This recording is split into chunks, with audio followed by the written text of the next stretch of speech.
Live from New Delhi, you're watching DD India Live, India's voice to the world. I'm Tanvi Taneja, coming up in the next 30 minutes.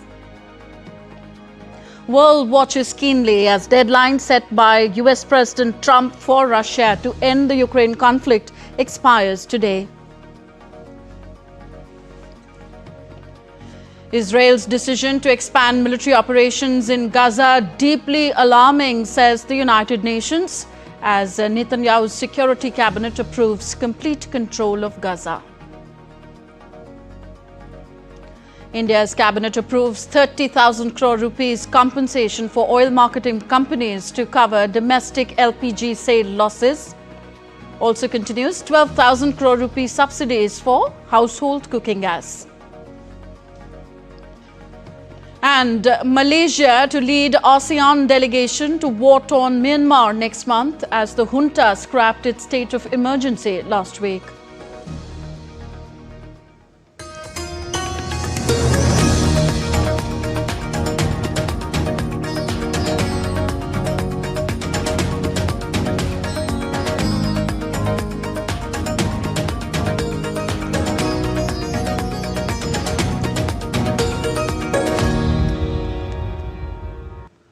The deadline of US President Donald Trump's ultimatum to Russia for peace in Ukraine expires on Friday. Uncertainty looms over a possible Putin-Trump summit next week. Trump has threatened new sanctions against Russia and countries that buy its exports unless Russian President Vladimir Putin agrees to end the 3.5-year-old conflict with Ukraine. Ukrainian and European leaders insist that any peace deal must include Europe and protect Kiev's interests. Meanwhile, Vladimir Putin on Friday chaired a meeting with members of Russia's Security Council on regional security issues. The meeting took place amid news of meeting with US President Donald Trump next week. The leaders are expected to discuss the ongoing Russia-Ukraine conflict. Next, updates on the crisis in Gaza. Israel's political security cabinet approved a plan to take control of the Gaza city early on Friday. The approval came hours after Israeli Prime Minister Benjamin Netanyahu said that Israel intended to take military control of the entire Gaza Strip. Netanyahu's office in a statement said that the IDF will prepare to take control of Gaza City while providing humanitarian aid to the civilian population outside the combat zones. The Security Cabinet, by majority vote, adopted 5 principles for concluding the Israel-Hamas conflict. These principles are disarming of Hamas, return of all hostages, living and dead, the demilitarization of the Gaza Strip, Israeli security control in the Gaza Strip, and establishment of an alternative civil administration that is neither Hamas nor the Palestinian Authority. In response to Israel's decision, the United Nations has said that any decision to expand Israel's military operation in Gaza is deeply alarming. The spokesperson of the UN in Geneva said that the UN stands firmly against any escalation of this conflict. Decision to expand Israel's military operations in Gaza are deeply alarming, and obviously, it is clear that this would risk catastrophic consequences for millions of Palestinians and could further endanger the lives of the remaining hostages in Gaza. It has to be really clear. We really stand firmly on against any escalation of the conflict. UK Prime Minister Keir Starmer on Friday termed Israel's decision to take control of Gaza City as wrong. Additionally, Starmer urged the Israeli government to reconsider its decision to further escalate its offensive in Gaza. In a statement, UK Prime Minister Keir Starmer said that this action will do nothing to bring an end to this conflict or to help secure the release of the hostages and bring more bloodshed. Further, German Chancellor Friedrich Merz said on Friday that this government will not approve any exports of military equipment that could be used in the Gaza Strip until further notice. Merz added that it was Israel's right to disarm Hamas and to seek the release of Israeli hostages. US Vice President J.D. Vance will begin his UK visit on Friday with talks with British Foreign Secretary David Lammy expected. Vance, accompanied by his wife Usha and their 3 children, will stay with Lammy at the Foreign Minister's country residence, Chevening. The trip comes amid heightened transatlantic tensions, shifting political landscapes in both nations and growing scrutiny of Vance's foreign policy stance as he cements his role in President Donald Trump's administration. The much-awaited Armenia-Azerbaijan peace treaty is set to take place in the White House on Friday as the leaders of both countries, Azerbaijani President Ilham Aliyev and Armenian Prime Minister Nikol Pashinyan will join Trump at the White House for talks and the signing ceremony. The truce deal may have many positive impacts, including the development of the exclusive US development rights to a strategic transit corridor through the South Caucasus. Both countries have been at crossroads since late 1980s after Nagorno-Karabakh split from Azerbaijan, resulting in long-term ethnic and border clashes.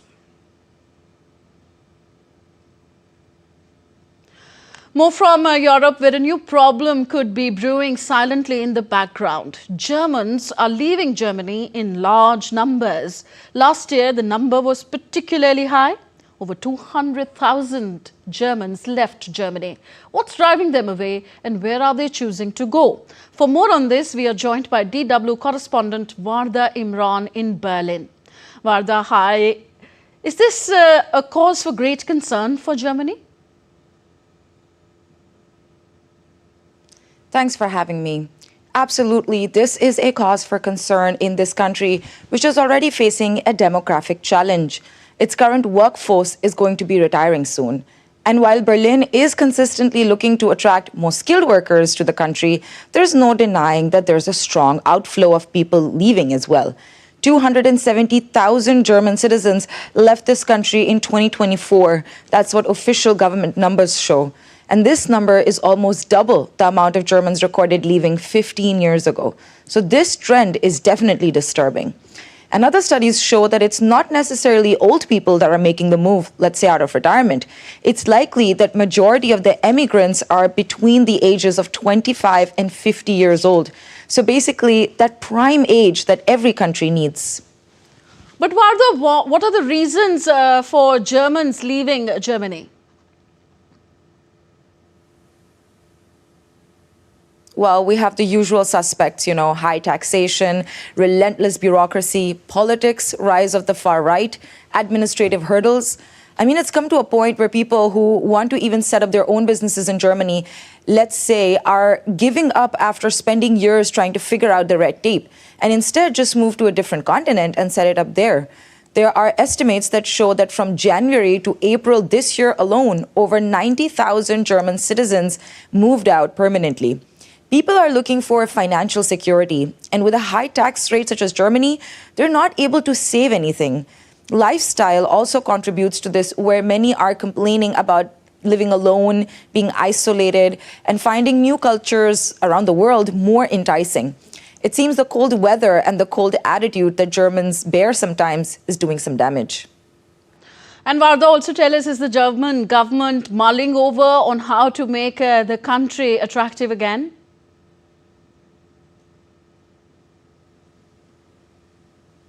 Well, I think that's by making things more affordable, more attractive. Berlin, as a capital city, is becoming more and more expensive each day to live. Traditionally, Berlin is known as one of the cheapest European capitals. This is not the case anymore. Rents are climbing high, inflation is biting low-income groups, and a new study found that only 1 in every 4 apartments here is affordable for a person earning an average income. We also are seeing social benefits being cut by the government, and this makes the country less attractive. In Berlin, free museum tickets on Sunday has been such a big tradition here, and now it's been cancelled by this government. And other benefits like subsidized tickets, transport tickets, may be getting the axe soon. All this makes it hard on a social level to survive in Germany. So I think the country will have to prioritize citizens prioritize jobs. There are still many unemployed people all over Germany that are looking for opportunities. But it seems the government's current agenda is thinking of defense, exports, tariffs, cars. But their most important asset, people, might slip away. Germany's economic upturn expected. A lot of steps to be taken by German government. Thank you very much, Varda Imran, reporting from DW Berlin. Moving on now to Asia. Malaysia, as ASEAN chair, will lead a regional delegation to Myanmar next month, following the junta's scrapping of its state emergency last week. Foreign Minister Mohammed Hassan announced the nullification of the state of emergency on last Friday. The visit, likely on September 19th, will include foreign ministers of Indonesia, Thailand and the Philippines. The move comes as the bloc struggles to end Myanmar's ongoing bloodshed, which erupted after the military ousted elected leader Aung San Suu Kyi in February 2021, sparking a multi-front civil war. ASEAN has barred junta leaders from its summits, but has seen little success in its peace push. On to Bangladesh. The Newspaper Owners Association of Bangladesh expressed concern over safety of journalists and press freedom in the country after a journalist was brutally killed after having his throat slit in Ghazipur city, Dhaka, on Thursday. Earlier in the day, he had gone live on Facebook from the same area in the afternoon, exposing extortion from street vendors and local shops. Citing the latest report by Transparency International Bangladesh, the association expressed deep concern of the recent incidents surrounding the daily Jankatha, as well as the broader state of press freedom and the safety of journalists across the country. This has been reported by United News of Bangladesh. You're with us on DD India Live, still to come on the show. India and Brazil reaffirm commitment to strengthen bilateral ties and defend multilateralism amid US President Trump's unfair tariff moves. Around 566 people rescued from flood-hit Uttarkashi district in India's Uttarakhand. Chief Minister Dhami at the forefront of the operations. And India's beloved hero Chhota Bheem is back, this time in an all-new comic series.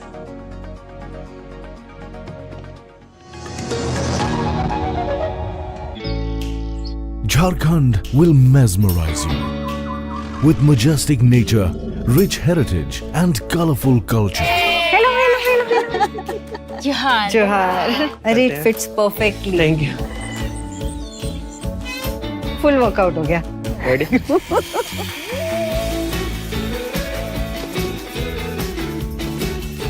Postcards from Jharkhand on National Geographic.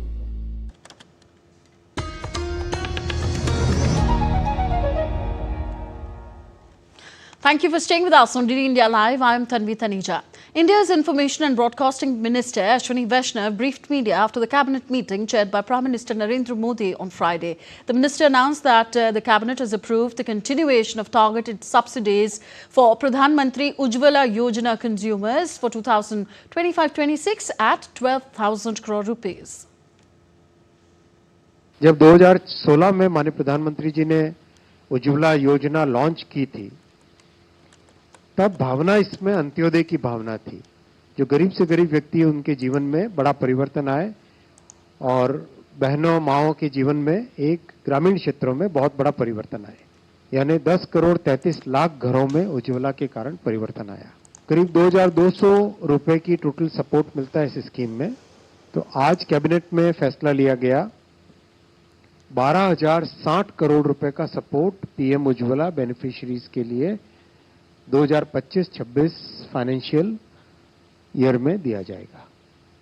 अब तक अगर हम देखें total Ujjwala योजना में 52,000 करोड़ रुपए का benefit देश में लाखों करोड़ों परिवारों को मिल चुका है। The Union Minister also said that the Cabinet has approved a substantial 30,000 crore rupees as compensation to state-run oil marketing companies for the losses incurred during the sale of domestic LPG.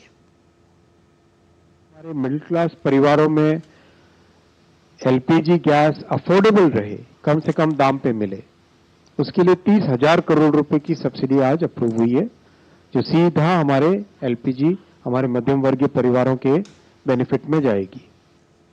Prime Minister Narendra Modi received a telephone call from the President of Brazil, Luiz Inácio Lula da Silva, on Thursday. During the talks, Prime Minister Modi recalled his visit to Brazil last month, during which the two leaders agreed on a framework to strengthen cooperation in trade, technology, energy, defense, agriculture, health and people-to-people ties. Building on these discussions, the two leaders reiterated their commitment to take India-Brazil strategic partnership to new heights. The two leaders exchanged views on various regional and global issues of mutual interest. Both the leaders also agreed to remain in touch. India's National Security Advisor Ajit Doval, during his recent visit to Moscow, confirmed that Russian President Vladimir Putin is set to visit India soon. This came after NSA held talks with President Vladimir Putin on Thursday in Moscow. During the meeting with Putin, the two leaders discussed ways to further strengthen the Russia-India special and strategic privileged partnership. The two leaders also emphasized the importance of joint efforts in preparation of the bilateral summit by the end of this year. They also discussed cooperation between Russia and India in multilateral formats and exchanged views on topical issues of international security. Earlier, Ajit Doval also met Secretary of Russia's Security Council, Sergei Shoigu. Doval described India-Russia ties as very special and emphasized the strategic depth of the relationship. Very special relationship, a long relationship, and we highly value our strategic partnership. We have had high-level engagements, and these relationships, these high-level engagements have contributed very substantially. We are very excited and delighted to learn about the visit of His Excellency the President of Russia, President Putin, to India. I think that the dates are almost finalized now. The more important thing is this, that is, these summit meetings have always been the watershed points. Next, updates from the disaster that struck the Dharali region in India's hilly state of Uttarakhand. Chief Minister Pushkar Singh Dhami has been at the forefront of the rescue operations for the last 3 days.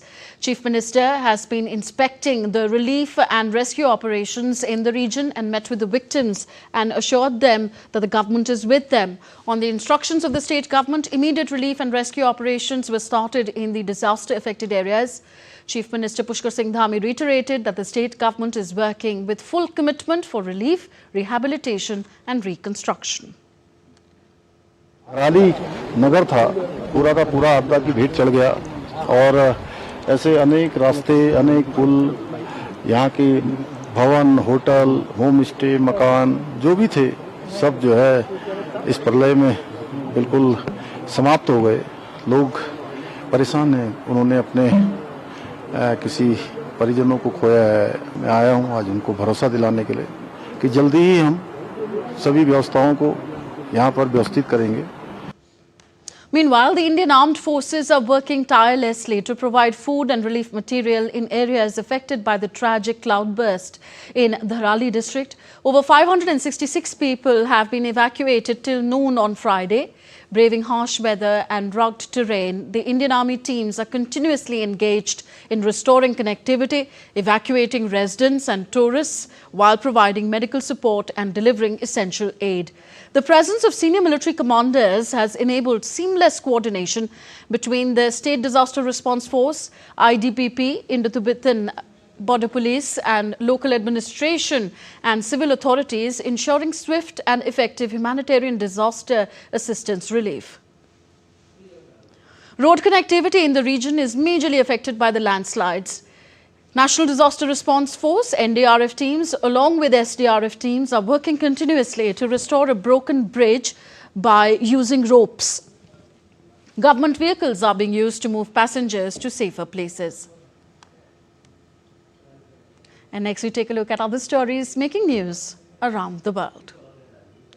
Mexico City's Baldeo restaurant is gaining attention for its zero-waste kitchen, where every food scrap is repurposed into new ingredients. Since receiving a Michelin Green Star in June this year, the 52-seat spot has remained packed. Baldio offers Mexican food with a gourmet take. After being closed in 2018, the Aquaido landfill in Ivory Coast, Abidjan, has been transformed into Aquaido Park. This transformation is part of a broader effort to rehabilitate the site, which had become a significant source of pollution and health concerns for the surrounding community. Artificial intelligence is aiding barn owl conservation in southern England. With the help of AI, chick hissing sounds are analysed to count the owlets without disturbing nests. The model converts these sounds into unique barcodes to identify individual chicks. This method helps monitor breeding success and behaviour in natural nests that are otherwise hard to access. And Baidu's Polo Go, one of China's largest robotaxi service, fell into a deep construction pit while carrying a passenger in China's Chongqing. The female passenger was not injured and was rescued by local residents using a ladder. On to sports news now. Harry Kane enjoyed an eventful reunion with his former club, scoring a goal and missing a penalty in Bayern Munich's 4-0 friendly win over Tottenham Hotspur at the Allianz Arena. Bayern striker Kane opened the scoring in the 12th minute, following a precise long pass over the top of the defence from Michael Olise. Midfielder João Palhinha brought down Josip Stanisic in the penalty area and the referee pointed to the spot. But Kane slipped as he approached the ball and sent his penalty kick high over the crossbar. Kingsley Coman, Lennart Kohl and Jona Kusi Asar are all found the net in the second half as Bayern stepped up the preparations for the defence of their Bundesliga crown. India's Madhura Dhamangaonkar and Abhishek Verma bowed out in the quarterfinals of the mixed team compound archery event at the World Games in China. The Indian duo lost to South Korea's Moon Yoon and Lee Yoon Ho by 154 to 151 scoreline to crash out of the event. Meanwhile, 4 of the 5 Indian archers have made it to the quarterfinals of the individual events and will be in medal contention. India have sent a 17-member contingent to the tournament in Chengdu city. Besides archery, Indian athletes will also compete in medal events in billiards, racquetball, roller sports and wushu. India's beloved hero Chhota Bheem is back, this time in an all-new comic series by the Publications Division, Ministry of Information and Broadcasting, in collaboration with Green Gold Animation. More than just a comic, it's a celebration of Indian storytelling and values, inspiring young readers across the country. This initiative reflects the spirit of the Waves Summit, promoting homegrown characters and narratives rooted in our culture. Created by visionary animator Rajiv Chilaka, Chhota Bheem continues to entertain, educate and ignite imagination, bringing Indian creativity to the forefront for a whole new generation. Very proud is that Chhota Bheem became the first character which has gone on to come in more than 500 episodes, has lasted 17 years. Now today, Bheem is not just a character, it is a brand, people believe it is real. Books, of course, are something very special to everyone, and today I feel very proud that this recognition has come from, Information and Broadcasting Ministry and Publication Division. So feel very proud that it has been released now. We have released 24 volumes of Bheem, and this is a majorly Being Good series where, we are teaching the right values to children through stories. So in a time when screens dominate our world, the storytelling art of comic books finds new life, offering imagination, values and joy between the pages. The 29th Delhi Book Fair runs at Bharat Mandapam's Hall number 12 till the 10th of August. That's all for this edition of DD India Live. Do let us know your thoughts on the news of the day. Connect with us on our different social media handles at DD India Live. And you can also download our DD India mobile app for quick news and updates on the go. We'll be back with more news as it breaks here on DD India. I'm Tanvi Taneja from all of us here in New Delhi. Thank you for watching. Namaskar.